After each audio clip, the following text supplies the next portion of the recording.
this story is called The Rock. Okay. And this is a true story. All right. And this was maybe about 3.5, maybe almost 4 years ago, right after we moved here, I wrote this. Okay. So I prayer walk through the fields and woods next to our farm almost daily.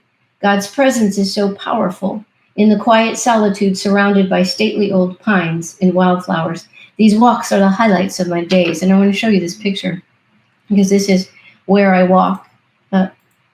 Here we go. This is where I was walking. Okay, so this was the big field right behind our property. You know, we've got a homestead property, and so there's 300 acres back there behind us, not our property, but I got permission to hike back there, and so that's where I would prayer walk every day. And so that's what it used to look like, so beautiful. Do you see that white rainbow? So that was another time when my husband, Craig, and I were walking right down that, and we see this big white rainbow. Never saw anything like it before, and we were amazed, and Craig snapped a picture of it. So that's where I was walking. And then on the other side of that goes down into some woods. Just so beautiful. Now it's been bought by somebody and he's paved it and it looks all different now. But that's where I was walking. It was so beautiful. All right, back to the story. So I've begun a prayer memorial by the gate leading out to the fields, a pile of rocks I gathered as I pray. Every day on my way back home, I ask God to show me a rock to pick up and carry back to my rock pile. Usually they are small, jagged shale stones that cover these southwestern Missouri hills. So yesterday was a particularly meaningful walk. While walking through the wooded trail, I was so overcome by God's presence that I knelt down on the rocky ground to pray. And I looked up to see a soft morning mist descending into the forest as I knelt there. A chipmunk peeped at me from a nearby tree, and a squirrel barked at me from another tree. In the distance, a hawk called out. The cool morning woods were filled with life and mystery. My soul ascended into worship of our marvelous, mighty Creator. As my prayer ended, I lifted my gaze and I saw a big, ugly gray rock in the middle of the trail. And instantly I knew that's my prayer rock for today. And my heart sank. Not that rock, Lord. I complained, it is big and heavy and I have a long way to go. And I laughed at myself before my thought was even finished. How like us to grumble about some heavy burden on our path. And I heard his clear response in my spirit, pick it up. And so I did. And my first surprise was that the rock was much lighter than I thought it would be. Another truth. So often our worries about some impending obstacle are much worse than it actually is. And then as I turned the rock over in my hands, I was astonished to see a glittery crystal vein running through the underside of the rock.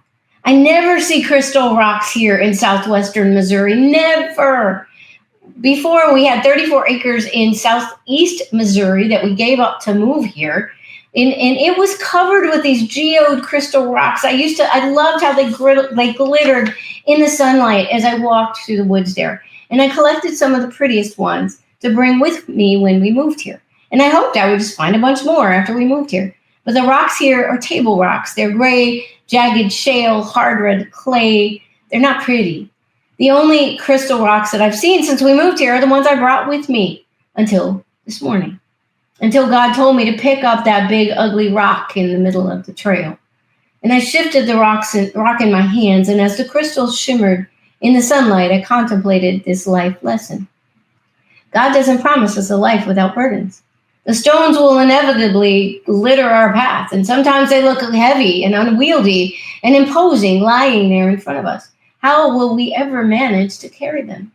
But Jesus does promise to walk through the journey with us. He offers to heft our struggles upon his own strong shoulders if we let him.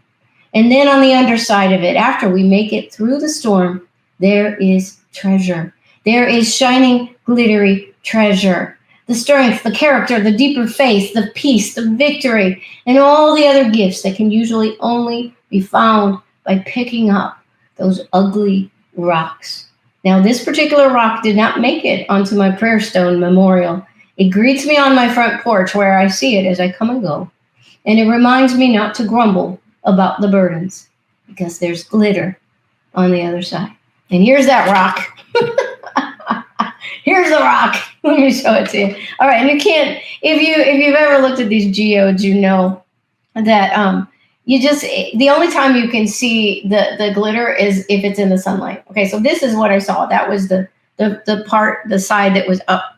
Just an ugly old rocks, pretty big, not very heavy. And the other side that has the vein is right there, and you just can't see it. It's really pretty in the sunlight, but anyway, you got to just trust me. So there's my rock. So I still have it.